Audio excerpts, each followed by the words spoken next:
So their food is pretty unique. You probably have, let's see.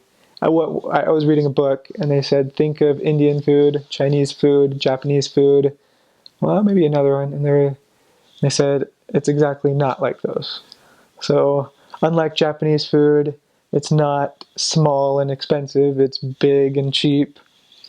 Unlike Indian food, it has no spices. So if things that may be considered herbs or whatever, they'll use a lot of them. For example, dill or poppy seeds. Think, oh, okay, a little dill. No, they put a ton of dill.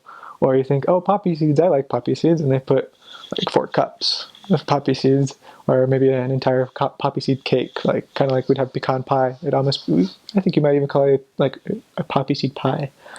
Um, and then, so not like Chinese food. I don't know why that author said that, but it definitely isn't. Their food, I guess their diet seems to have much less sugar than in the U.S. In fact, I was kind of shocked when I came back, like, or maybe my body was shocked, just like, I can't believe how much sugar you guys eat. But they probably eat more fat in general, which may not make sense until you're out there in the cold, and then you'll understand why they why they put dollops of sour cream on everything. Um, so like a traditional Lithuanian meal for dinner might just be meat and potatoes, and that would be like sausage or even hare and potatoes. We didn't know what that meat was until after the meal. That was kind of funny. Um, and then a lunch or something or breakfast for them might include rye bread with butter or sour cream or sausage or a bell pepper or something or whatever they want to put on. Just kind of like any sandwich that you might, I mean, kind of like how sandwich can mean anything here. They do everything there, of course. Big food things that might be foreign or strange would be rye bread. It's a very dark, dense bread.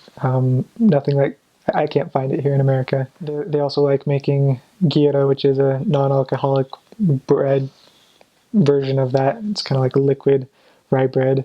I think that was the only things I didn't really like. We also like kefiras or kefir. I don't know how to say it in English, which is a bacterian yeast introduced to milk. Kind of makes it thick. Not always the most appetizing thing, but it really kind of makes your insides feel nice and settled.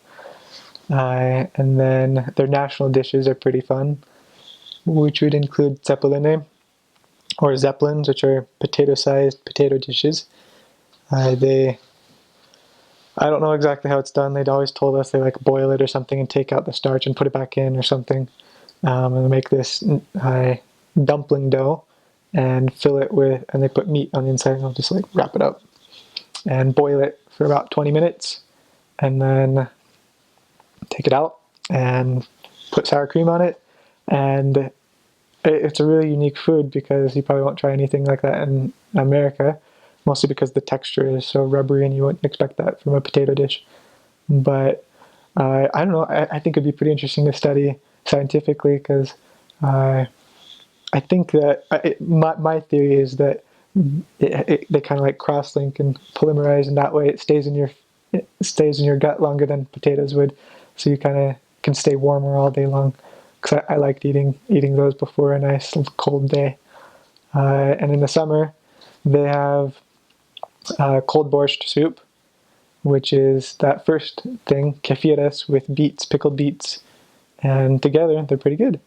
And oh, with lots of dill, you can't forget that. So kind of these things that I've talked about all together in one dish. And it's a cold soup, but it's pretty good.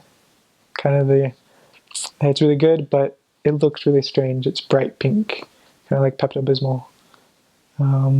So I guess that's pretty much their food. Pretty unique, but pretty delicious. I remember not all Lithuanians like this, so I think they understand why most foreigners don't. It's called we called it meat jello as missionaries because they just, I don't know, maybe they like boil a pig's head for days, who knows. But I think most people know that foreigners don't like it, so they don't really make you eat it. So don't worry. I was weird, and I wanted to have it, so I bought myself one last week. I was there and ate a few bites of it, and I thought it was kind of strange. Kind of just tasted like chicken noodle soup, but it was crunchy, and you wouldn't really expect that from Jello. Uh, so I don't think you'll have too much of an issue. I don't think anyone would really have much of an issue, like thinking that something is gross, except for maybe that. But I don't think anyone would. Most people know that foreigners are a little squeamish about meat Jello.